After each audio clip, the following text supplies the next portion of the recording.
As a rabbi, I am very lucky to have numerous chavrutas in my life. A chavruta is a study partner, a person who engages in the time-honored tradition of studying Torah for its own sake. And the best part about having a chavruta is that whatever unique skill or perspective or ideology you bring to the table, it makes the partnership better because chavruta pairs are famously argumentative. They are not supposed to agree. So much so that in the Talmud there is a story about a great rabbi whose chavruta dies. He is inconsolable. The rest of the rabbis send him a sharp young man, a prodigy of the law. And whenever the grieving rabbi makes a point, the young rabbi says, "You're right. The law supports you." And that only makes him angrier until finally he throws the other one out and says, "Do I need you to tell me that I'm right? I know that I'm right. But my previous chavruta, he told me all the ways that I was wrong." Tonight, I want to share with you two stories from some of my chavruta pairs, my friends and colleagues that speak to this great chaotic moment that we find ourselves in right now. One of my long-standing study partners is a rabbi who I was ordained with, and a few weeks ago we were writing to each other, and he wrote to me, and I quote him, "It's always strange, almost comical to me, when the events in our lives and the world seem to cosmically align with the Torah that we're reading each week." And what he was referring to was a combination of us starting the book of Exodus as our weekly reading, a new president in the United States of America, and of course, the long-awaited redemption of the Israeli hostages in Gaza. And as I read his note, I was stunned. Strange? Comical? And I wrote back to him and I said, "My friend, my rabbi, you've got it all wrong. This is the magic. It's not strange or comical, it's wondrous. It's affirming. You shouldn't be embarrassed, especially you, Rabbi, when you think you see the invisible hand of God acting in the world. Don't deny yourself faith. Don't say no to awe. Be stunned if you want to, but don't downplay it. This has always been the case of our people. Don't you remember what Jacob said when he awoke from his dream? God is in this place. I did not know." So between us as a chavruta, we're still working on it. But I can tell you that the longer that I am a rabbi, the more I see these parallel moments of Torah and the world we live in, when the Torah portion perfectly matches the world outside our window, and the more I see them, the more it deepens my appreciation for the resilience and the courage of our people. Because I've come to realize that if I see the words of Torah coming alive in my own day and time, then of course my ancestors, they must have seen this too. They saw this reflected in the scroll, they drew strength from it, and they persevered. The Torah, we say, is a tree of life. It is a living thing. It is not a one-time description of a historical moment. It is a consistent description of the experience and the challenge and the aspirations of the Jewish people. When God says, as God does in these early chapters of the book of Exodus, "I will redeem you, I will bring you home," I have come to understand that this is not a one-time promise. It is a promise that will come true again and again. And it never surprises me that when that promise comes true, as it did in these last few weeks, as it will continue to come true, please God, tomorrow and many more weeks to come, I am never surprised when it happens at the same time and moment when we open our most ancient scroll and chant that promise into the world. And I have to tell you that this gives me a great amount of hope.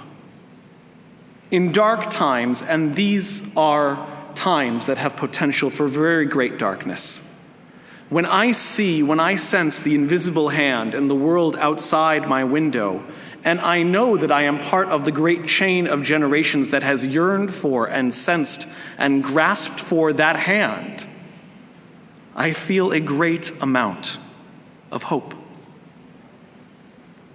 And the second chavruta that I want to talk about tonight is a special one, because he, as a ultra-Orthodox Jew, represents a very different Jewish community than I do. We met years ago sitting next to each other on an El Al flight to Tel Aviv, and we actually struck up a conversation. Despite having very little in common, we both get a lot out of speaking to someone who has a love of Torah that is expressed in a fundamentally different way. And he recently sent me an article from Rabbi Aaron Lopiansky, a prominent Rosh Yeshiva in the USA, and in this article, can you imagine it, Rabbi Lopiansky shares something troubling. That his teacher, the leader of his community, criticized a major public figure who is normally politically aligned with his people. And I quote the rabbi, he says, "And in response, our rabbi, my teacher, he did not get letters carefully explaining possible errors in his thought process. He got seething, emotional hate mail." What is that all about? Why is a Yid emotionally invested in any American president or party or personality? So let's be clear here. Rabbi Lopiansky has a perspective on the United States and North America in general that it's just simply one more stop on the Jewish diaspora exile experience. Like Babylon and Spain and Persia and Germany and Lithuania, 1,000 other lands before them, each that have a golden age, he believes that there is nothing unique. There's nothing special about North America. Yeah, things are good here, but one day they won't be, and then we'll need to go. So never forget that, and don't misplace your loyalty, he's saying. Remember how I told you chavruta pairs are supposed to disagree? On this especially, my friend and I disagree. I believe that North America is different. I believe that Canada is different.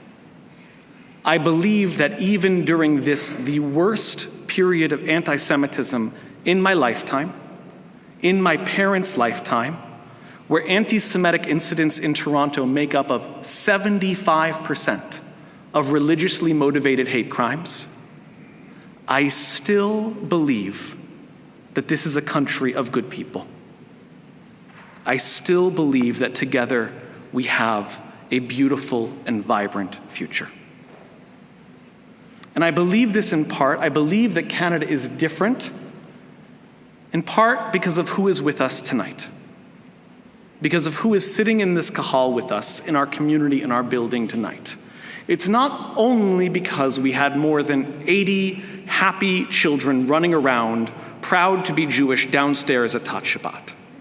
It's not only because more than 100 of you, our members from a multitude of generations, gathered earlier tonight to be recognized and appreciated for your dedication to this community's future. It's not only because we have all of you from our sister synagogue in Nantucket joining us tonight, digitally adding your strength to ours. And it's not only because in this kahal, in this room right now, we have faith leaders from across the diverse plurality of religions from across the GTA who are here tonight explicitly to make a stand against anti-Semitism. It is more than that. What is the more than that? You'll find it in this week's Torah portion. In the words that were passed down for untold generations, kept alive through our spirit and our determination and our faith and our hope. Words that we will read tomorrow in a cycle that was set more than 1 millennia ago. The Israelites journeyed from Ramses to Sukkot, and Gam Erev Rav Ola Itam, and a mixed multitude went up with them. I believe that Toronto, that Canada is different. Not because we have any one of those groups, but because we have all of those groups. We have all of you here. Tonight, we are the mixed multitude, and we are making our exodus towards freedom, towards redemption, and please God, towards hope. And that is what will set the story of this community and this time and this place and this nation apart from so many that came before. Now, no doubt, we have a lot of work to do.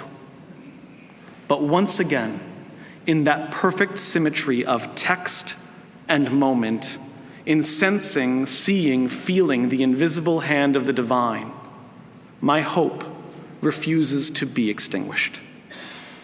In the echo of that verse, in the sight of this beautiful, wonderful, diverse community, this Erev Rav, this mixed multitude, my hope burns brighter and stronger and more clearly than ever.